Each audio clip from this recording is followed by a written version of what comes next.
Baik, hari ini kita ada di site Matamenge, jadi merupakan salah satu site yang dibuka kembali.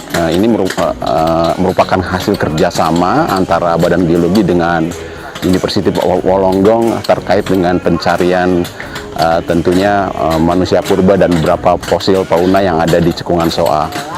Seperti kita ketahui bahwa pada tahun 2016 para ahli paleontologi dan ahli arkeologis dikejutkan dengan adanya temuan manusia purba di site ini yang tentunya berhubungan dengan diperkirakan dengan penemuan manusia purba sebelumnya, Homo floresiensis, yang ada di Liang Bua.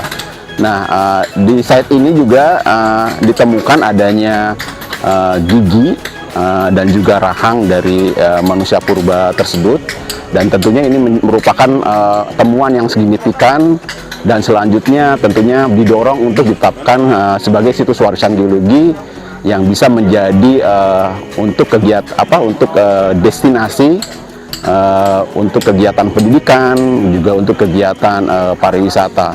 Dan hal ini kami tentunya dari Badan Geologi mendorong site ini untuk ditetapkan menjadi situs warisan geologi karena signifikan secara internasional. Tentunya ke depan site ini juga bisa dikembangkan sebagai salah satu geosite yang di sebuah kawasan geopark yang tentunya juga akan bisa berdampak untuk pengembangan kawasan di daerah ini dan juga tentunya peningkatan ekonomi masyarakat lokal yang ada di sini.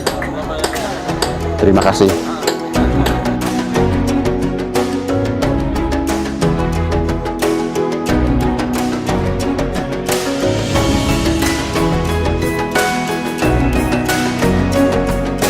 Kalau di sini kita ada di lokasi Matamenge. Matamenge punya sejarah panjang. Pertama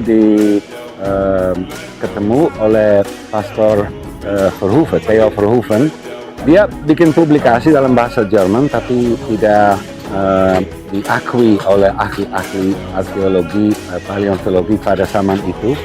Karena dia mengklaim bahwa dulu Pithecanthropus, Homo erectus, yang banyak fosil di Jawa, pernah sampai di Flores, karena di sini ada alat batu dan stegodon yang punah. Dan pada tahun 1980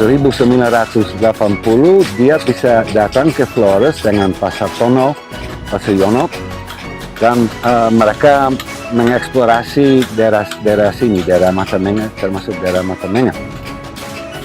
Nah, kemudian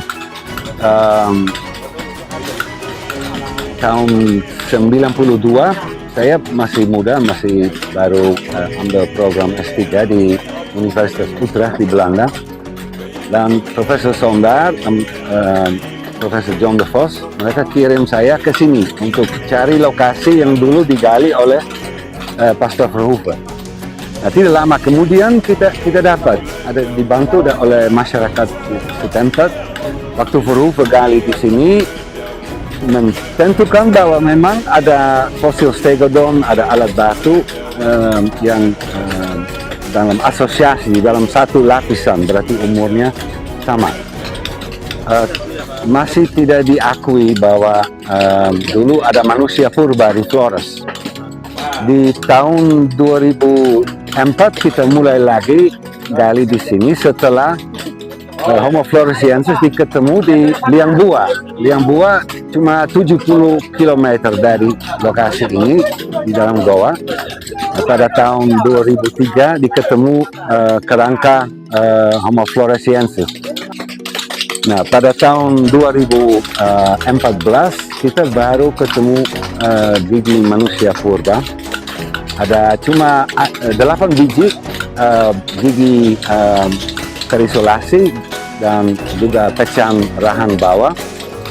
Dan kita tahu umur lokasi ini 700.000 tahun lalu. Kita sudah bikin banyak dating yang semua fosil itu bisa menentukan lingkungan zaman dulu pada 700.000 tahun lalu.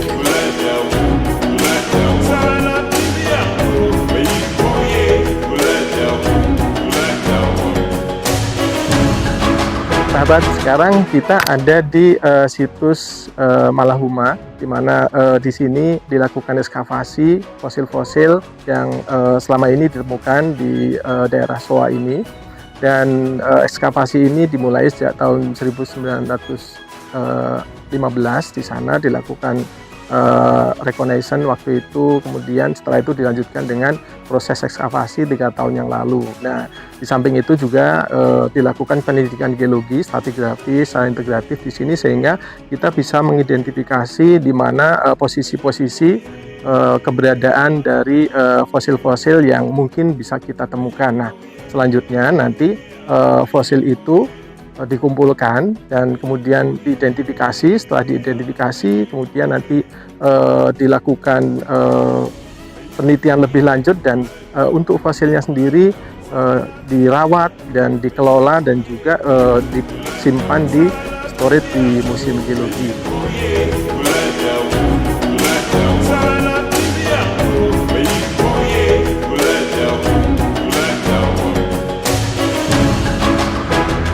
Ini kita bisa lihat di sini ada satu lapisan tebal berwarna putih. Ini adalah merupakan lapisan mudflow atau lapisan laharik.